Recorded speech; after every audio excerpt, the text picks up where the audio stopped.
જવાના છીએ દશામાના મોરાગઢથી ડાયરેક્ટ મીનાવાડા દર્શન કરવા જવાનો. ડાલો છે મારા શાળાનો ભરતભાઈ.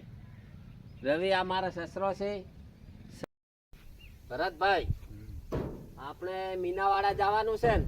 જવાનું છે આજે. આજે કેટલા પેસેન્જર છે? 20. તો અમારે દશામાનું વ્રત હતું, હું અમારે પૂરું થઈ રહ્યું છે. અમે માતાજીના દર્શન કરવા જવાના મિત્રો. અમારે હાળાની ગાડી છે. હું આવ્યો છું રવિ, અને ગાડીનો નંબર, તમારો નંબર કયો?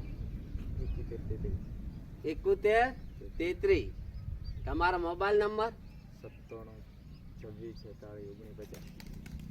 બરાબર, 97 26 46 19 50. આ નંબર ઉપર તમે ફોન કરતા રહેજો. કોઈ બી વર્ધી બીજી જાવ હોય મીનાવાડા મોરાગઢ બધે તો મિત્રો આ નંબર છે. જય માતા.